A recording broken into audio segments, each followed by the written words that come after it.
Absolutely. Let's do this. All right. Hello, everyone. We are going to be talking about, well, the title of this is the Hollywood Color Code. Let me move the slide along here. Before we get too far, I wanted to at least throw my contact information on the screen. I like sit down so I'm not blocking people. If you want to take a picture of it, and if you have any questions after the session, I'm more than happy to answer the questions. Let me point out that my first name has 2 R's and 2 T's because for some reason, like when we read the name, I feel like often one of those get left out, and if you leave them out, I will not receive your email. So it's not that I don't like you, it's just make sure that there's 2 R's and 2 T's on there. I'll also say that if for some reason you do have trouble reaching out, on my YouTube channel, under every video there's a little link that's called a virtual coffee, and really that's just like an easy way for us to connect over like a 15-minute Zoom chat and just say hi, because I know we can only talk so much at the festival. So if you want to talk more, I would love to connect there. Sweet. Hopefully you got time to take a look at that. So how do we get the most out of the workshop today? The first thing is to ask questions. The material is like written for the purpose of like, you don't have to worry about the session going long because you asked a question. And I firmly believe that if someone has a question, someone else probably has the same question. And that could just be because I didn't explain something very well. Like that's a complete possibility. So feel free to ask. It's definitely built for interaction. There also will be a few downloads that for those of you who are in the class, I'll be providing. There's a couple slides that I think that are helpful and a couple graphs. So and one specific downloadable file that we'll use as an example. So if you are interested in that, at the end of the thing, I'll have a little QR code. You can scan it, and you can have those files. And congrats, only the people here are the ones getting that. So welcome to the club. And finally, yes. And finally, it's have fun. I said this in the last class. I am no stand-up comedian, but my goal is to keep this interesting. So it's great to have you all here. Let me see. Let's get started with the problem, because that's how we got to start these things, right? With conflict. So here's the problem we're trying to solve. Have you ever shot a film only to have it go through post and look cheap? Like, yes. We have all had that experience. Or maybe, like let's say that you brought in a colorist from the outside, maybe misinterpreted, right? You sent them a piece, you had a vision in mind, but when you sent it off, like, it got lost. Something was lost in translation. Maybe it was like oversaturated. It didn't accomplish the goal and vision you're looking for. This is largely the issue we're trying to fix. It's not that projects are necessarily shot bad, it's just the vision on set was not accomplished. A lot of the reason why this workshop exists is in 2020, there was an organization called Company 3. Does anyone here know Company 3? Should I show of hands? Yeah, so we've heard of Company 3. They're like the smartest, like world-leading company of visual post-production artists. And really what they do is they find the best people, hire them, and never tell them their secrets. That's kind of how they operate. But in 2020, one of their colorists actually started with a few groups of people, he started having slightly more public conversations about how things operate. And it was pretty cool because it's just the conversations tend not to be had. So we're gonna be talking about some of the things that kind of came to light about 3 years ago. And I think it helps myth-busting some of the issues that we have on films. So yeah, that's kind of the beginning for our discussion. I want to introduce to you Walter Volpato, and he was the colorist at Company 3 who started some of these discussions. You may be familiar with some of his work, like Dunkirk and Star Wars: The Last Jedi, which, if you're a Star Wars fan, you may not have enjoyed, depending on your opinion. But for those of us who, I think the quality of the art was still good, even if you might disagree with some of the Star Wars canon that was inside the film. He also did Green Book, as well as a number of films out there.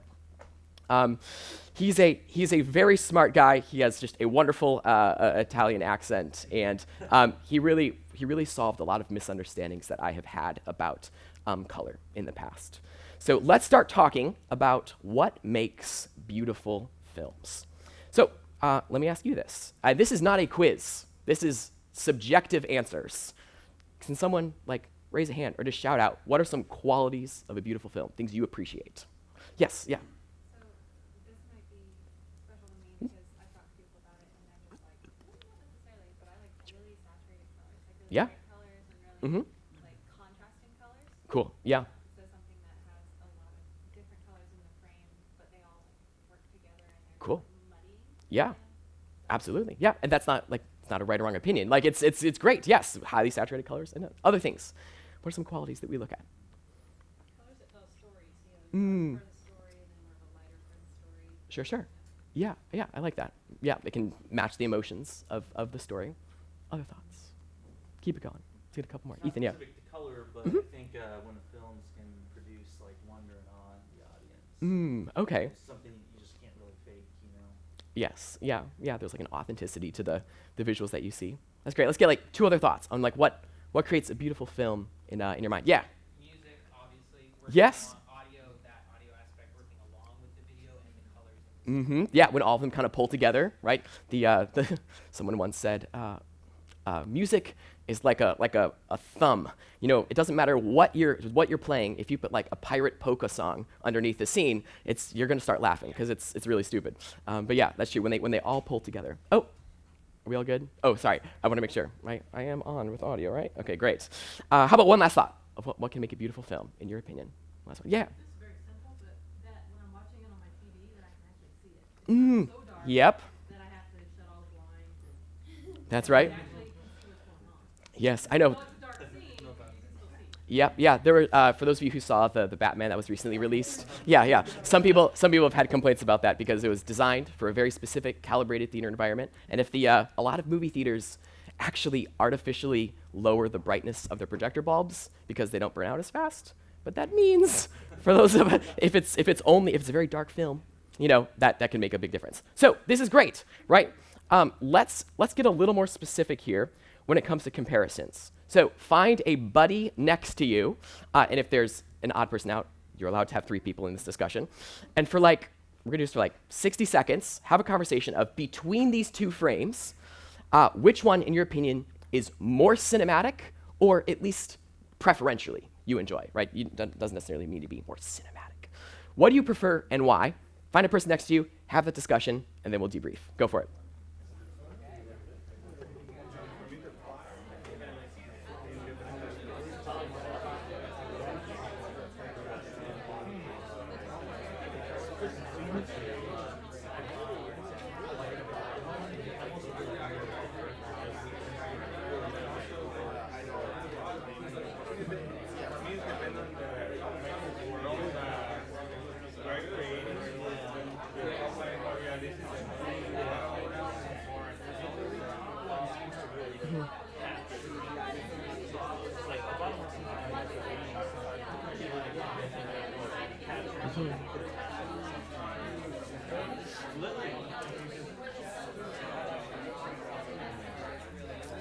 All right, let me interrupt. Ooh, excuse me, my voice.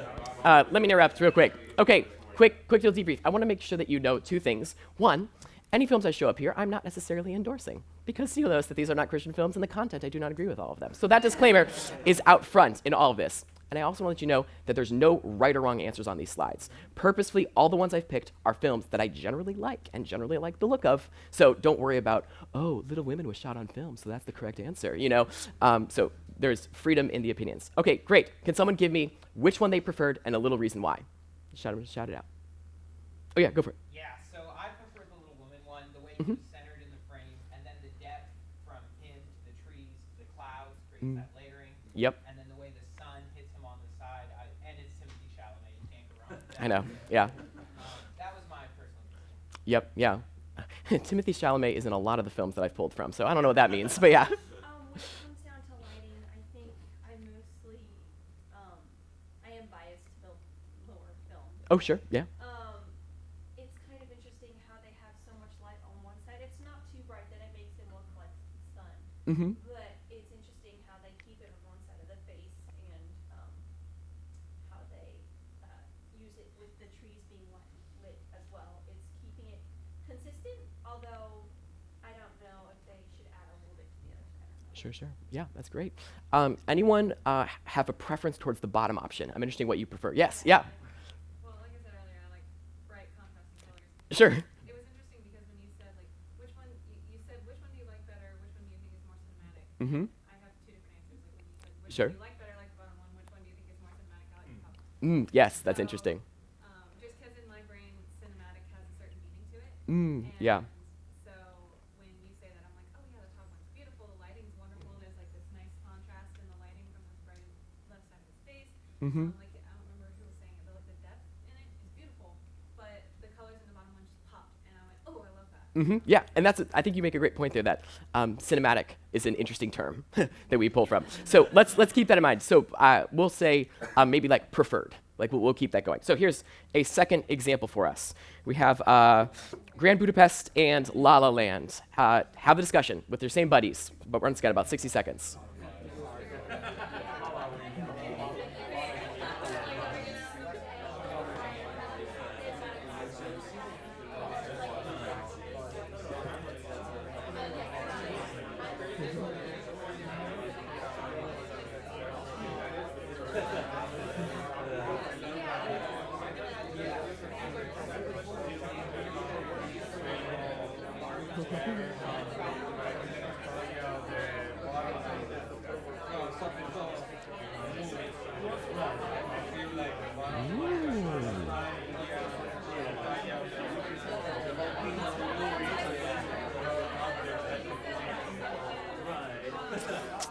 All right, let me interrupt. Okay, couple more opinions. Let's see, which one do you have preference for and why? Couple more thoughts. I really like Yep. the bottom one because Yeah, the La La colors Land. pop, and also it has so many colors. Like there's the sunset and the moonlight, and even difference in their dress. He has a white Yep. shirt, and Yeah. yellow, and there's some red. Absolutely, yeah. If I'm not mistaken, both of these were shot on film, which is kind of a fun little comparison. The last one was Tron was digital, and Little Moon was on film. Okay, other thoughts and opinions? Yes, yeah. I kind of have a preference to the top. Mhm. Since the bottom one is kind of weird since it's supposed to be a little darker. It's not in the day, and the lighting with how they are lit makes it look kind of like they're in direct like light with the moon rather Yeah. than having a little bit of shading. Sure. Yeah. Maybe something about that definitely feels more natural. Yeah. Okay. Other thoughts? Oh yeah, Matthew. Like the bottom one, I just think the composition, the framing, even the texture with the trees and the side and the lights in the background, it sets the mood of the frame. Like I already have a feeling of what the scene is just by the one picture, whereas the top, Sure. I couldn't really tell you what's going on. Yeah.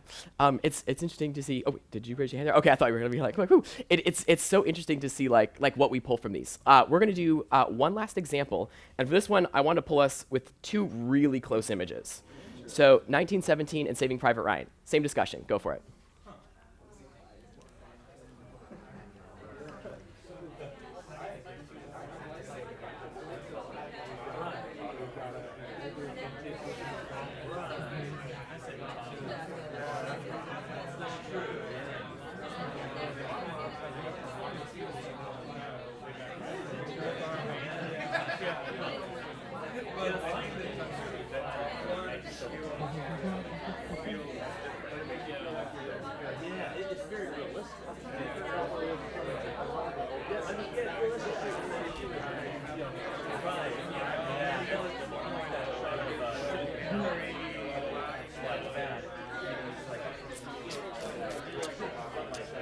All right. Let's have this final debrief on these last two comparisons. How about for someone who hasn't given a thought before? Can I invite one of you to let me know your preference and why? Yes, yeah. It's not necessarily a preference between either of them. I'm just pointing out how probably the top one is more shot like an airy because it has more like a pastel type look, more desaturated. Mm-hmm. And the lower one, it probably is like shot on more 35 millimeters, so it has a lot more color in the skin. Yep. Yeah. But like the top one is a lot more flat colored, and the bottom one's like a lot more color in the skin. Yeah. It's interesting to kind of how like when I think of like certain like filmic qualities, how both of them kind of pull what I think of. Yeah, that's great. Was that? Oh, okay, you're good. Yes. I was just gonna say I like how the bottom one it feels a lot more kind of gritty, like with the saturation. It feels like you're kind of watching him just walk out of battle with kind of dirt on his face. Or Yeah, I think so. It's got like a nice little bit of like stronger contrast where sometimes I think we associate like the video look with stronger contrast, but like that's a very cinematic look, even though it has strong contrast. Yeah. How about one last thought of a preference between the two? Yes, yeah. We were kind of talking about the differences too. Like, yes, they're both war films, but 1917 was more of an artistic endeavor. You can see that coming through with the color, whereas Saving Private Ryan is so gritty, like you said, and real, and you're actually like feeling the effects of war, and you can see that coming through with the tone. Yeah, there is a bit of a harshness that comes through from Saving Private Ryan, and yeah, and as you had noted, right, was filmed digital on ARRI on top and 35 millimeter for Saving Private Ryan on the bottom. So this is a helpful discussion because preference and cinematic, whatever that means, is a bit of a funny term. And one of our goals is to improve our ability to gain a global vision for our cinematography. One of the problems I consistently see when it comes to kind of our indie world of films is we're really good at making certain scenes look beautiful. We're great, because we can say, that Little Women Golden Hour scene, I love that. Let's use that as an inspiration for our Golden Hour scene. And we try to like forensically match Little Women to ours. And we have a beautifully matched shot, or a beautifully matched scene, but it just feels out of place in the context of the film as a whole. So we're trying to get a better, this is what I mean by global vision. How do we look across the whole film and start casting a vision for that process? A term that I'll use a couple times is like visual authorship. So that's owning the result of what we get. So pushing buttons is hard. If any of you were at the class yesterday, you know that like it's like a fairly nerdy experience talking about the knobs and buttons and wheels. But I actually think that this task is even harder than that, trying to understand what we're doing over across the whole film. So this is something that I think is a helpful illustration for our discussion, and that's what we can call like the continuum of film preference. And I think all of us exist somewhere between these two extremes. I don't think any of us actually exist on one of the extremes. Some of us fall in what I might call like the filmic purist. So if you're like a filmic purist, you're like, I don't want to see any color or contrast that doesn't come out of a film system, right? Like if it wasn't shot on film and projected in film, I don't want it in my project. So that might be someone very extreme in this side. On the digital dreamer side, it's like the exact opposite of like, how much saturation do we have to work with? How much like crank those knobs. The only limit, right, is what the display can reproduce. I want to show you some examples here which might help you figure out which side you lean towards, okay? So some qualities of people who I would fall into like the digital dreamer side is generally people in this category like very full, rich black points. So you like it when the bottom part of the image hits black. Saving Private Ryan was maybe just a touch above black, but there's still some like heft to the contrast of the piece. The crisp pinging highlights. So when we think of the highlights, like what happens with sky or lights, do we like it when it has like a nice sharpness to it, or do we like a very slow roll off? I say the potential for highly saturated images because you don't always need to have ridiculous orange or blues in the image, but a willingness to lean into these fantastic colors possibly in the film. This is most often seen sci-fi music videos. So if you're looking for where do we most commonly see this, that's often. On the other side of this spectrum, we have the filmic purist, right? I don't know anyone who is quite this strict, but this is the extreme, right? You never want to see true black because in a traditional film system, it's impossible to achieve black because of how light is captured on film stock. The highlights very rolled off. So like it's a very smooth approach to the top of the image. Right, if we're only shooting with film, we don't have a bunch of dynamic range, right? Like digital cameras have far surpassed film's capacity for dynamic range. So you might be looking at images with like 8 stops of dynamic range, and you never want to do more than that. 50 nits of brightness is a very nerdy term, but in theaters, right, there's a certain brightness that you can display. In theaters, you only got about 50 nits. This screen probably can put off about 300 nits of brightness. So if you think about making the screen a lot darker, like that's about the max you could, max brightness you could kick through a theater. And color and saturation is only reproducible in end-to-end film systems. As you look at this, okay, once again, films with Timothée Chalamet, Dune, and Little Women, falling back to that. As you kind of feel this continuum of film preference, right? No one probably sits on either end. Full disclosure, myself, I probably sit like just a little bit to the left here, right? I like a lot of different images, but often I tend to default slightly towards maybe the more filmic aspects of it. Anyone have any opinions of like where your preference might fall somewhere on this? Just give a shout out of interest. Yeah.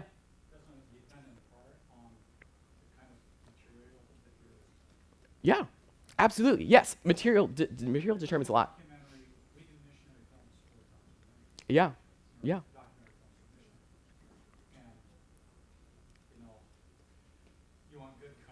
That's true. Absolutely. Yeah. Yeah. An interesting little study on that is there's a DP named Steve Yedlin. We're going to talk about him a little bit more. He shot Knives Out. Those of you who have seen Knives Out. He also shot The Last Jedi. Those feel very different in concepts, and yet you'll see a lot. Like if you start pulling them together, you'll see a lot of similarities in his preference of shooting films. And he tends to lean. He's probably one of the closest people I know to the filmic purist side. If there's anything you take away from this discussion, it's to understand that whatever you think of as preferential or cinematic is not a hard and fast definition. Like a lot of this is a person-to-person discussion. So if phrasing for your film is we want a cinematic film, and that's what you leave it at, you're going to have a crew that's all shooting for different things. So we need to learn to see films in something more than a broad term like beautiful or cinematic. And that's what we're hopefully trying to do today, is talk about that. And it's helpful to know our preferences along here, because that helps us communicate. Right.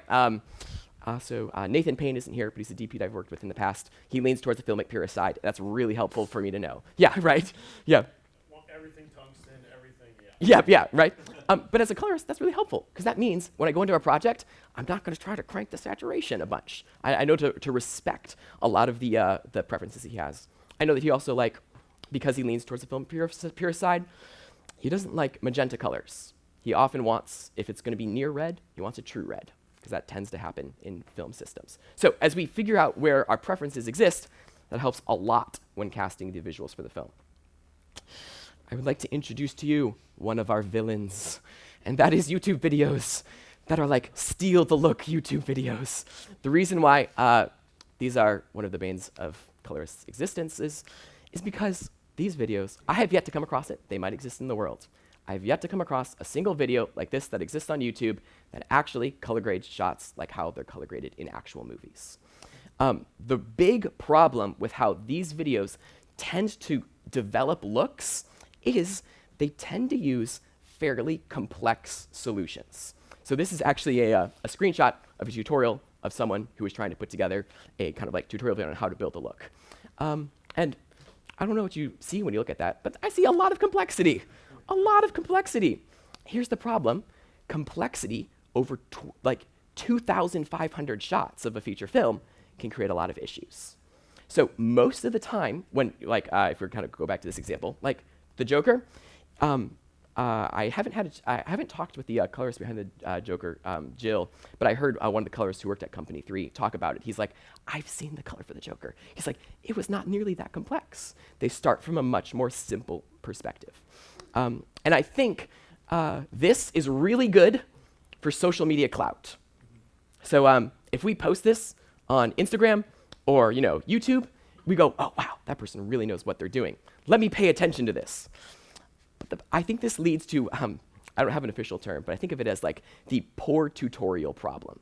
So you watch a tutorial that's complex, you try to apply it, but you have different shots, right? You have different shots that you're working with.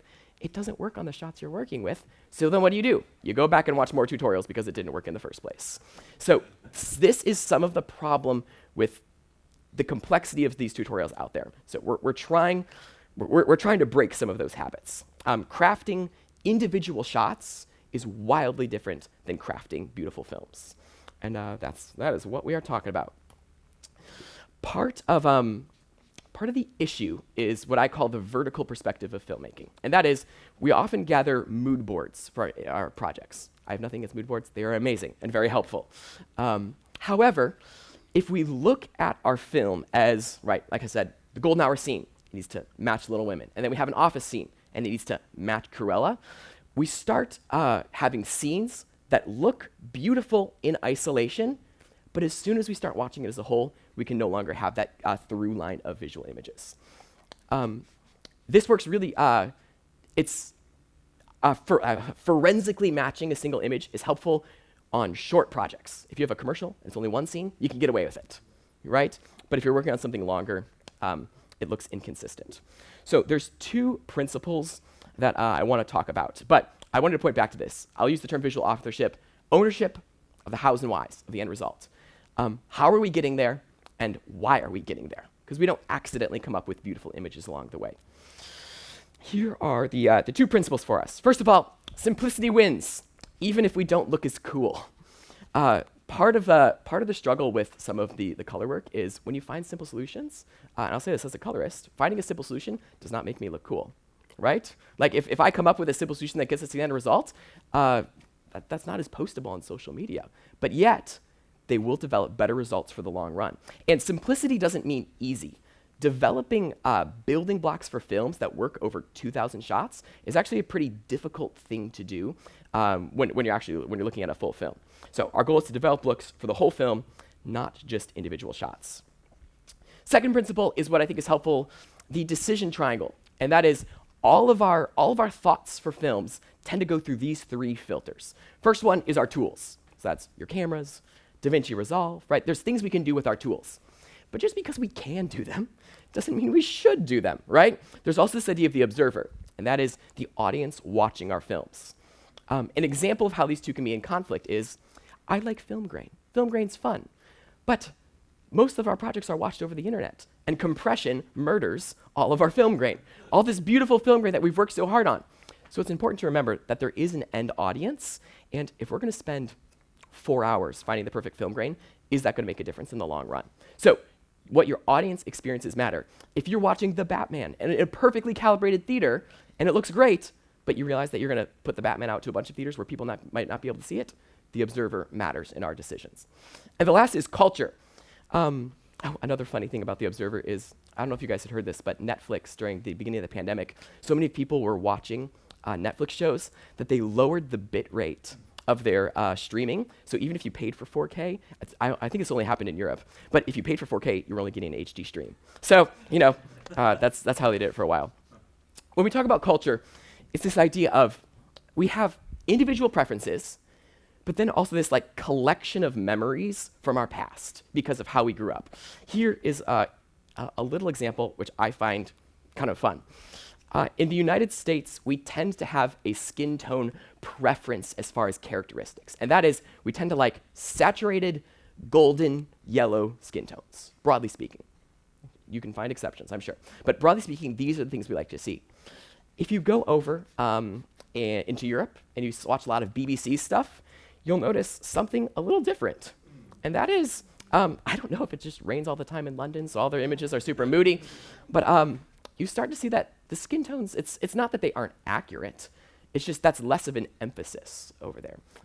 Like, if my first draft of Color put out skin tones like that, I would probably have someone yelling at me. Like, it's just because that's not the culture of films we tend to watch. So if you've seen, your like BBC stuff, you'll notice this quite often.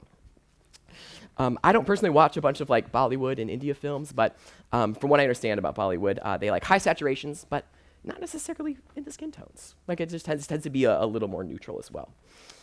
To pull another example of how culture can affect it, there is a show called Endeavor. Has anyone seen Endeavor by any chance? Okay, yeah, so we have a couple of people here. So this is from season 3 of Endeavor. And as of season 3, it was pretty much, they weren't having a lot of audience outside of Europe. So they were largely sitting within the culture that they knew.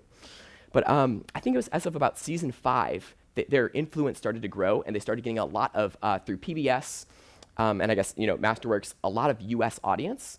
So watch what happens in season 6 when they get a lot more of a US audience. Hello, skin tones. So they understood that they were appealing to a broader audience. And like me, someone who grew up in the US system, I largely appreciate that. I generally think that those skin tones look a little better than these.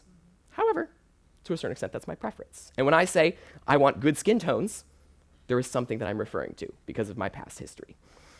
Ooh, excuse me there. Woo, that's fun. Okay, a last little example here is when they remastered The Sound of Music. So I was told this story by an artist. I have not been able to find documentation. They might have been trying to hush it up, or it might not have existed. But the story I was told with the remaster of Sound of Music is when they initially produced it, they would have preferred a much more desaturated palette because of the kind of like depression of the war around them. But technologically at the time, they went with what they had. They had a pretty saturated image. We all came to know and love it, Sound of Music. But when they did the remaster, some of the artists were like, okay, let's try to honor the vision that could not have been accomplished. And they tried, make it a little more desaturated and gritty. And some of the initial screenings they did, like, it was just horribly received. Like, that's not the Sound of Music we know and love. Even though that was their initial intention, they couldn't make it at the time. And like this collective memory of history like revolted against them for making that choice. So as we make our decisions, these are the things we want to keep in mind. What are our tools capable of? If we clip our highlights, it doesn't matter what our collective memory of highlights look like. We don't have the information to work with it. So we need to get our tools right. We need to keep in mind that our audience has expectations as well that we're fitting within, and there are and our preference of skin tones and highlights and contrast are probably more subjective than we would like to give credit for.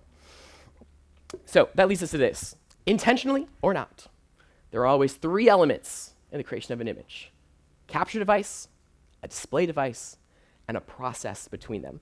On our smartphones, right? What do? We have a capture device, which is our camera, a display device, which is our screen, and a process in between those two. When a camera sees, when a camera looks around, it's measuring light. And how does that get to our screen? There's some sort of math that goes on in that process between. Taking ownership of the look is taking ownership of that process in between the display device and the capture device. The danger for us is when we leave this to chance. The danger for us is when we go, oh, we shot it on red. Well, that's never going to look as good as an ARRI camera because we shot it on red. And yet we are in charge of what happens between the capture device and the display device. We don't want to leave this up to plugins. We don't want to leave it up to manufacturers. We want to be in control. So let's talk about the negative positive model. What we're going to first do is we're going to walk through how films used to be made traditionally with filmmaking on the traditional film days. That's because it's helpful as we move into the digital. So if it feels a little academic at first, we'll make it practical. First off, we have a traditional film camera, right? And that when that film camera sees light, you get exposed film, raw exposed film. Has anyone here shot with film before? Yes. Okay, great. What was your name, by the way? Jonah. And so, Jonah, you take a snapshot, you open the back of the camera, pull the film strip out. What do you got? Yes, completely ruined. Yep. It's no good at all. This is not designed to be seen, right? And in fact, it's not even designed to be viewed. Like if we view it, we're going to ruin it. So the next step in the process is to develop it into what we might call a visible negative. So we can hold this up and look at it, but it doesn't look right. Like visually, it's not meant to be looked at. A couple things that tends to be true. One, it's inverted, right? Because it's called the negative. It's not meant to be viewed. And it's often more in what we would consider a log space. It's a little flatter. It's designed to preserve as much information about highlights and shadows as possible. To prove that negative images are not meant to be viewed, I would like to present you this test image, which has been inverted. Negative images were never designed to be watched. So I want to emphasize the point there. From there, we want something that's visible, so we can actually make it into a positive. So we take the negative and make it into a positive print, and that is something that we can actually see. From there, you could feed the positive print into a projector onto a screen, and you now have a film that you can see that you are captured.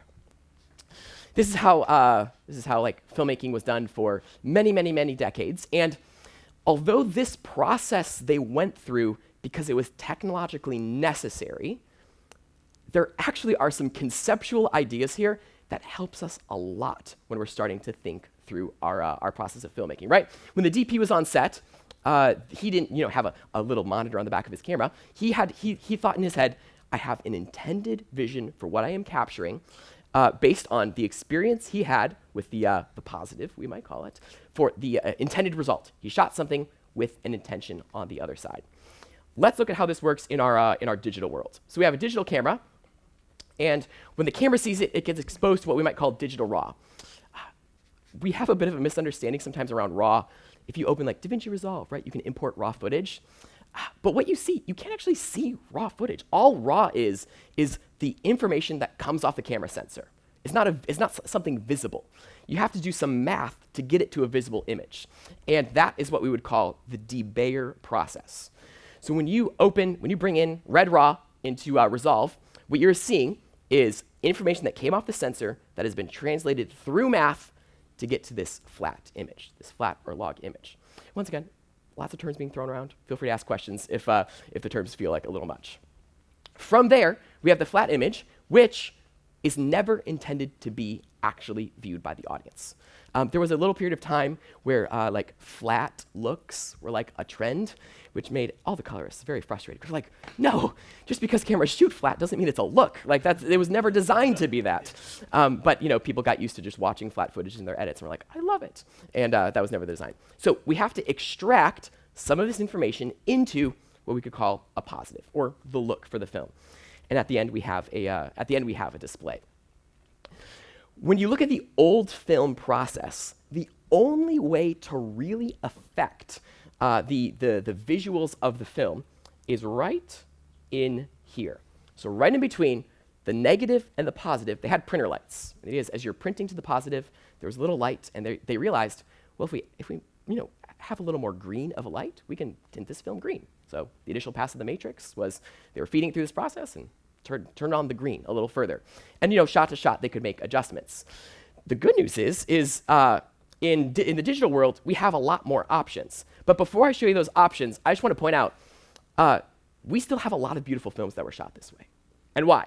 Because the DP had an intention on the set, had a good feeling for what it's going to look like on the other side, and shot with that intention in mind.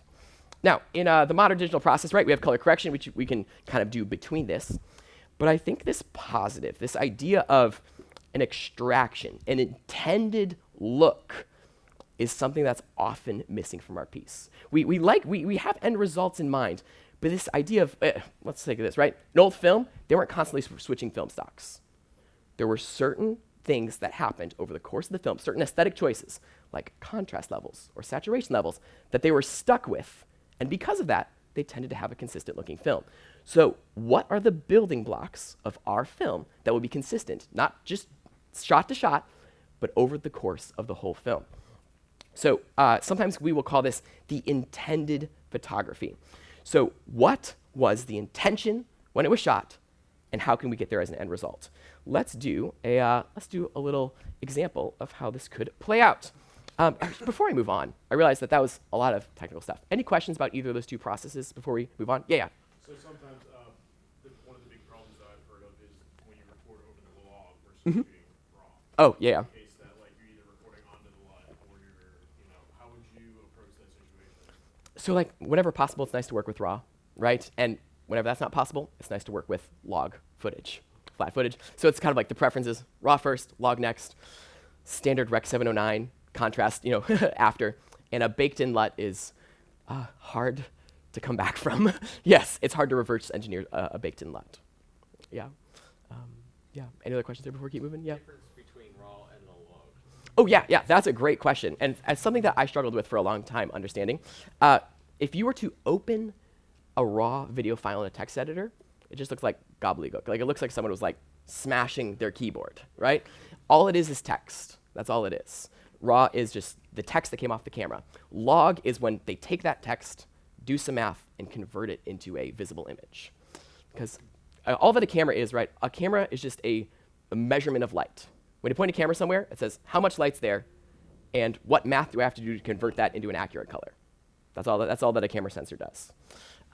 Which, well, we can talk about this more later. But there's some very interesting opinions on do camera differences actually matter. Yes.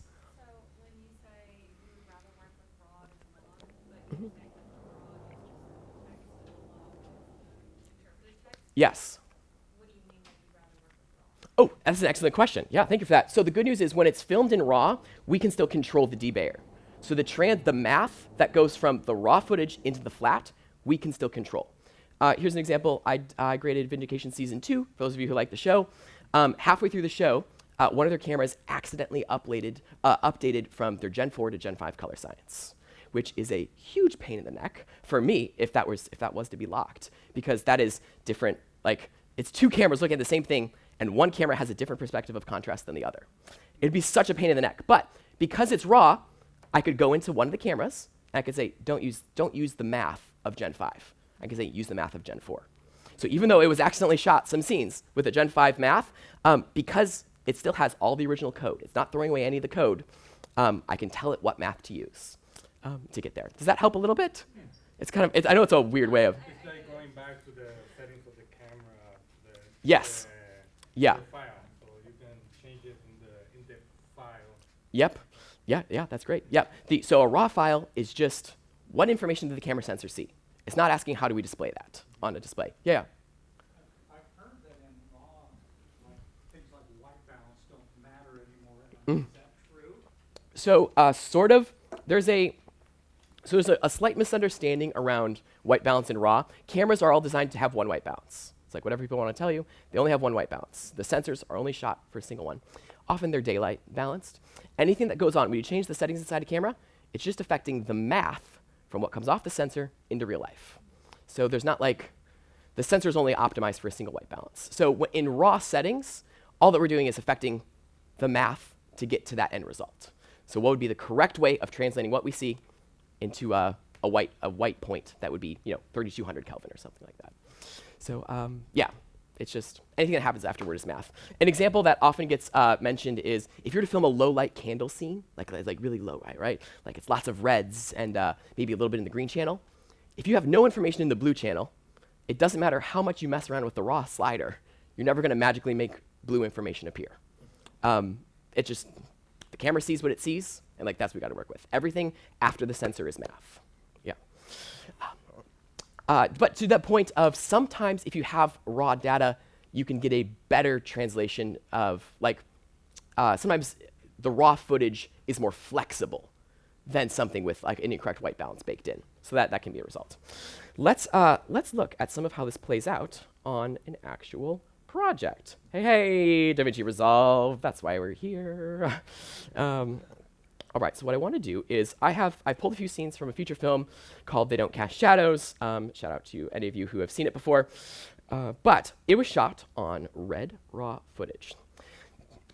This is an example of a model of how red log captures information. So red log is designed to hold approximately 16 stops of dynamic range. That does not mean red cameras can capture it. It just means if it is within this range, it gets encoded there. So you'll see there's 16 bars up top, and the mid-gray point is encoded here. Here's what we know. We know that the DP shot with a certain intention of contrast. He said, when I'm filming this, I'm going to guess it was approximately like 7 to 8 stops of dynamic range is what we're going to shoot for. So knowing that, without looking at the film, let's make that assumption. So for those of you who know DaVinci Resolve, I'm going to go up to the timeline, meaning this will affect all the things. And I am going to lower the black point. So let's see here. We're going to lower the black point. And if you see on the waveform, this is our middle gray, right? So below middle gray, we'll have 1, 2, 3, approximately 3 stops of dynamic range. On the top, we're going to increase contrast. Once again, we tend to prefer somewhere between 7 to 9 stops of dynamic range. So for this example, we're going to assume about 7. So above, we have 1, 2, 3, 4. We're going to give it a little more, right about there. So in this model, 1, 2, 3, 1, 2, 3, about 4. Now, sometimes there's going to be information that's a little above, right? If you have a sky in the background, you need a little more information in the top. If you have something dark, you need a little more information in the bottom. So we can roll that. We can roll the extra information off. So on the bottom of the image, do you see how there's like a toe being created here? If any information is below the intended exposure, we're going to roll it off, so we don't completely lose it. And anything above, we're also going to roll off as well. So just in case there was something really bright in the background, right? We're going to have a way to try to stay safe.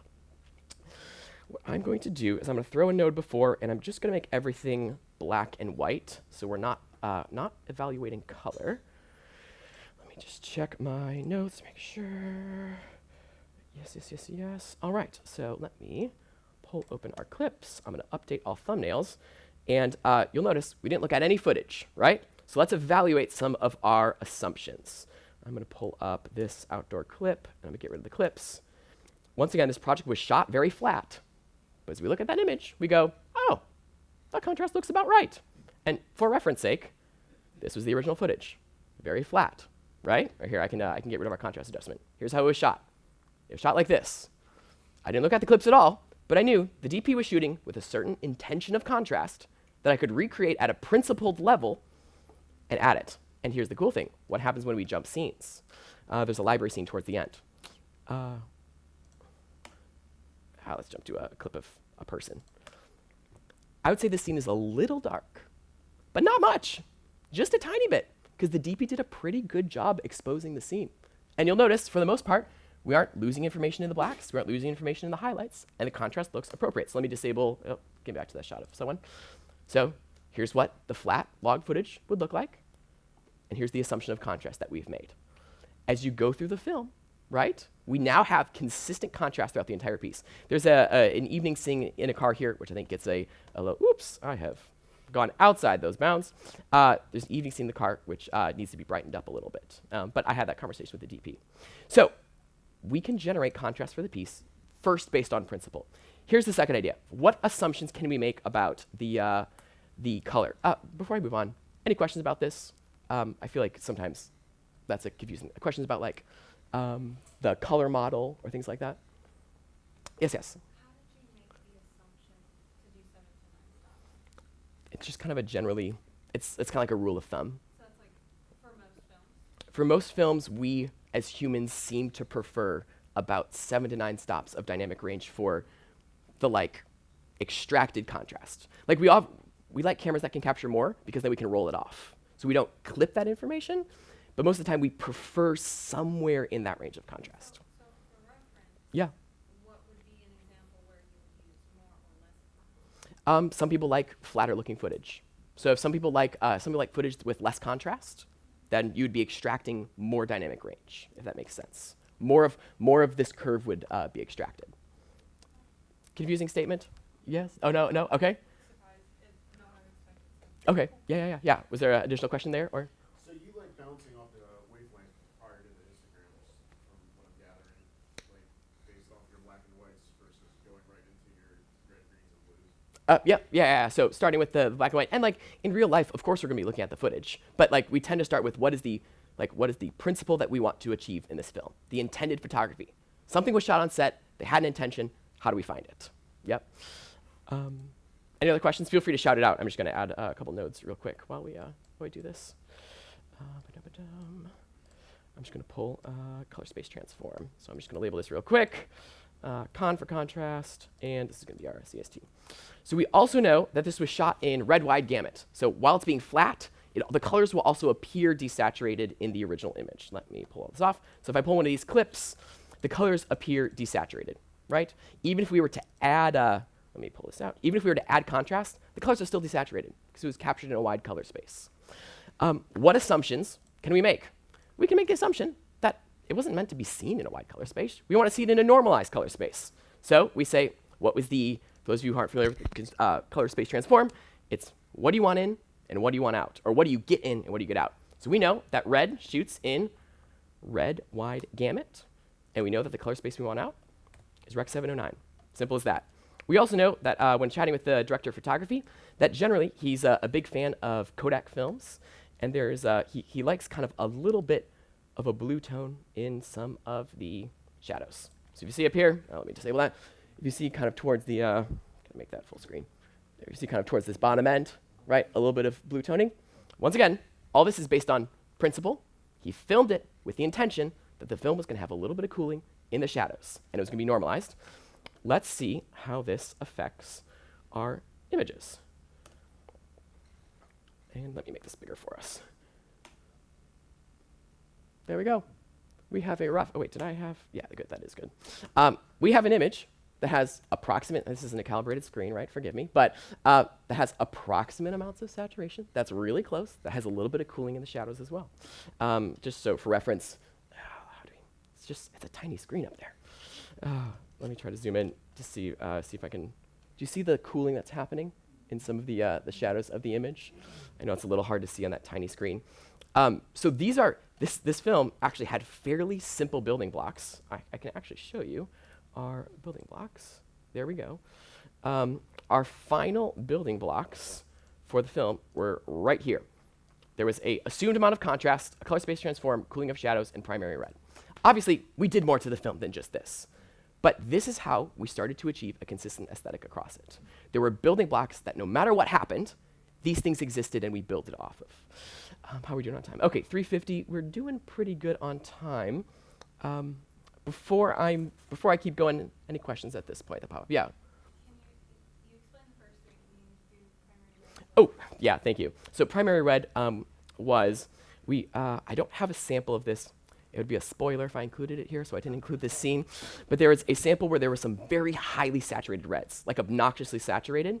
And what we did is, what the color warper is telling us here is very highly saturated reds are getting bent further towards a primary red rather than a magenta red.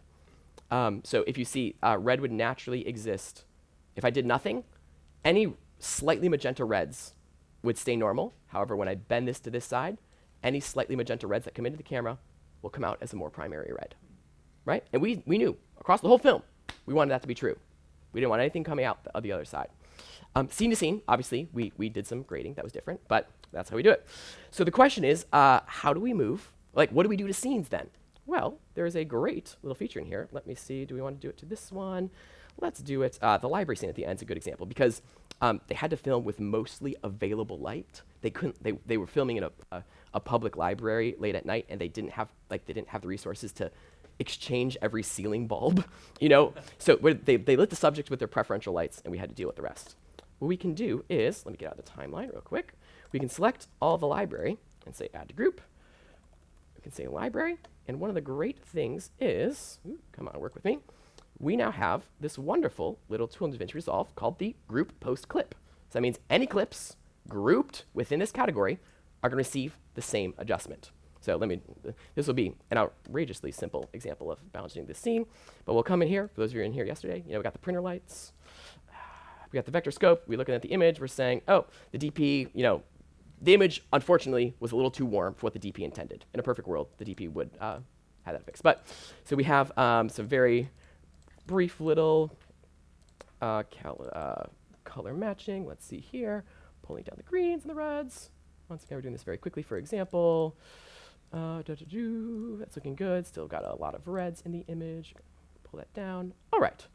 Based on my monitor here, skin tones are looking pretty dang close, and hopefully they look pretty close out there. Sorry that you guys can't all see the same thing. So here's the good news. I can click to any clip in this scene, and we have a very rough perspective of what the scene looks like. I still have yet to touch any clip individually, right? But there were certain intentions. The intended photography was to have a certain amount of contrast with a certain amount of saturation, and the only reason why I'm really tweaking this is because we didn't hit the intention on set, right? Like that's why I'm tweaking this here. On a shot-to-shot basis, obviously we can do a lot. We need to fix things. Like that just happens in films. But why would I start at that point? Why would I start tweaking individual shots at the very beginning of the process? This philosophy right here is sometimes what people call when the look targets the photography, right? We're not making the photography conform to like Barrett's fun idea of the day. The director of photography had an idea. We want to honor it and we want to find it. This is kind of how we give power back to cinematographers. We say, what you shot on set, assuming you kind of have an idea of where the end result is, we can get you there. And we can have a really good idea of what you're going to get in the end. All right, let me, as I'm scrolling through my notes, any other questions as I'm finding the next little bit here? I know we're close to time. How do you approach illegal color in a shot for the whole scene? Out of interest, so what do you mean by illegal color? I want to make sure I'm answering the question properly. Let's use the example of like on set they use an LED and they put a red gel on it and you have too much red. Sure. And it's like a stoplight.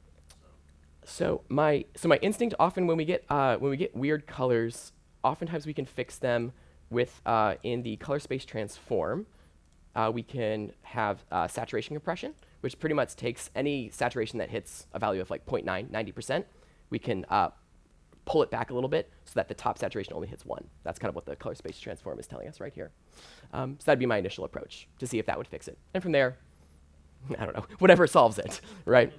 So it's a compressor. Yeah, a color compressor for the highly saturated parts of the image. Yeah. Oh yeah, go for it. I remember something from earlier with the screen you were just on. Yeah. Where he was saying, sorry, I don't know You're terms. But it's like you went from a red color space to another color space.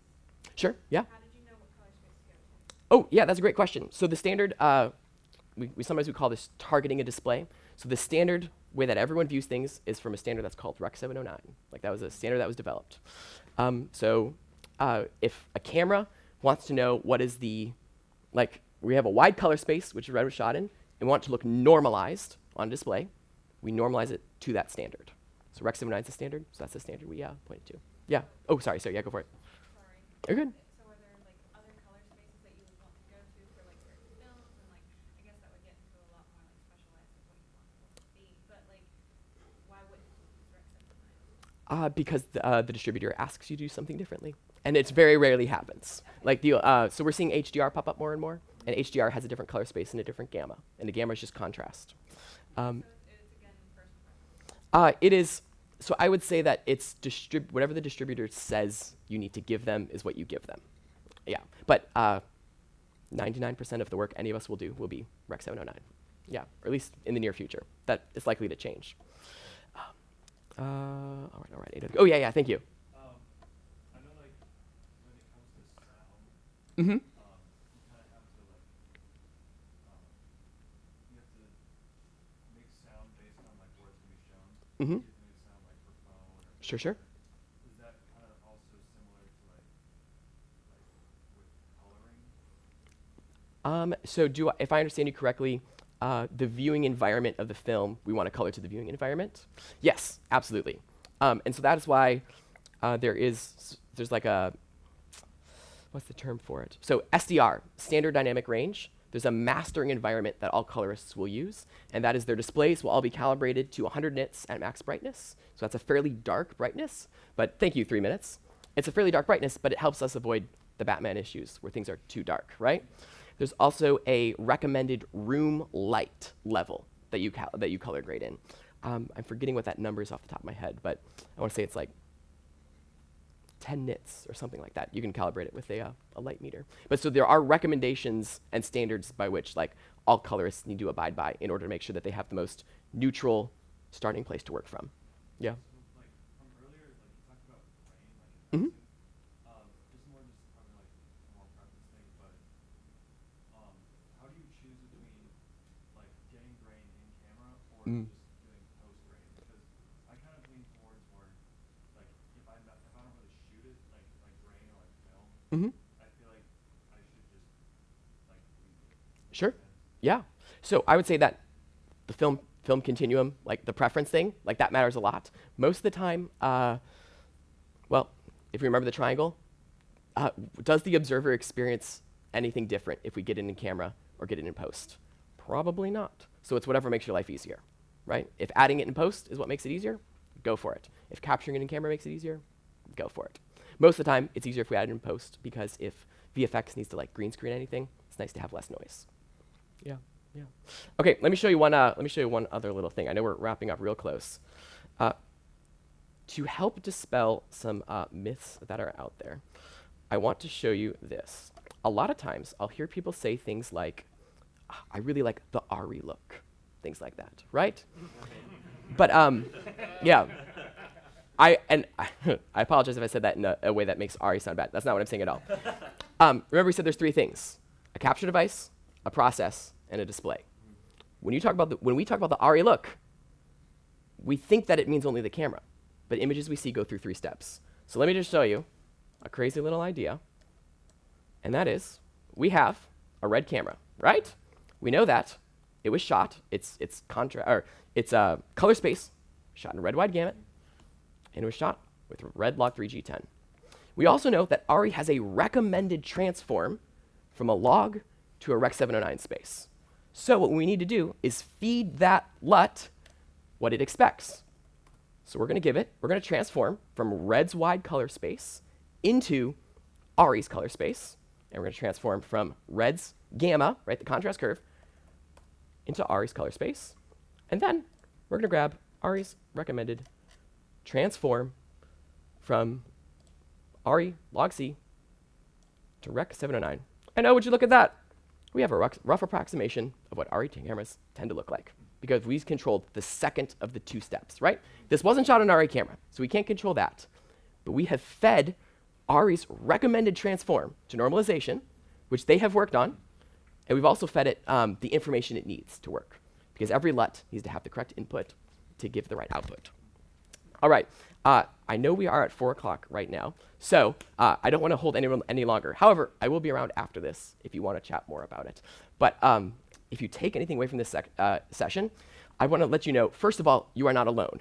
No colorist is going to come to you and expect you to have like, oh, I shot this with 8 stops of dynamic range and you must use this single color model. Like don't worry about that. Just start looking at films horizontally. What do we want to be true over the course?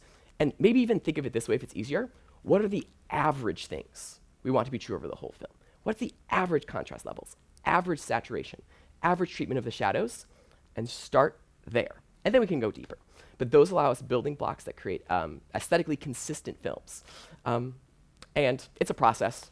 Like, we don't all have this perfectly overnight.